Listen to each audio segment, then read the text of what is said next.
Korupsi di Indonesia bisa dikatakan telah berada di tingkatan yang mengkhawatirkan, sehingga korupsi menjadi tindakan kejahatan yang serius di Indonesia. Berdasarkan data dari sebuah lembaga konsultan independen di Hong Kong yaitu Political and Economist Consultancy pada tahun 2006, korupsi di Indonesia menempati posisi pertama di wilayah Asia dan Pasifik. Grafik tersebut memiliki rentang skor dari 0 hingga 10, di mana semakin kecil skornya, maka semakin sedikit kasus korupsinya.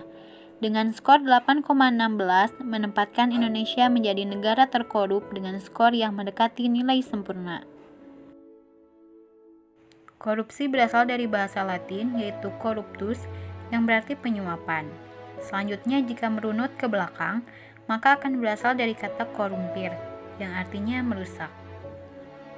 Pada UU nomor 31 tahun 1999 serta UU nomor 20 tahun 2001 dijelaskan bahwa korupsi adalah perbuatan melawan hukum dengan cara memperkaya diri dengan menyalahgunakan wewenang karena jabatan yang berakibat merugikan negara. Selain itu, adapun hukum-hukum yang mengatur tindak korupsi. Begitu banyak hukum mengenai korupsi, juga adanya lembaga khusus yang mengatur tindak korupsi tidak menjadikan orang-orang takut untuk melakukan tindakan korupsi, malah semakin meningkat tiap tahunnya.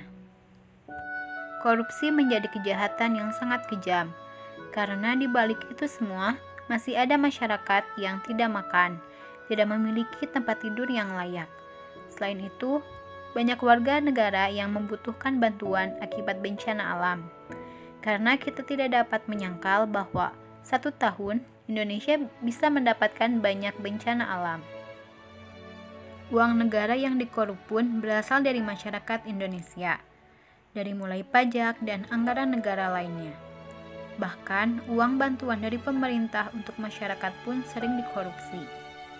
Akibatnya, pajak, BBM, dan lain-lain pun dinaikkan untuk menutupi uang negara tersebut. Lantas, siapa yang menanggung semua? Tentunya, yaitu rakyat. Rakyat yang tidak tahu menahu mengenai uang negara yang diambil oleh orang yang tidak bertanggung jawab, bahkan rakyat tidak mengenal sang koruptor pun harus menanggung itu semua. Begitu banyak peluh yang dihasilkan akibat kerja keras untuk menyambung hidup dan yang didapati pun tidak begitu banyak, bahkan tidak jarang kekurangan. Namun lagi-lagi hal itu sia-sia dikarenakan penjahat negara. Lalu sekarang, di mana Pancasila yang mengajarkan mengenai keadilan dan kerakyatan jika yang terjadi malah sebaliknya?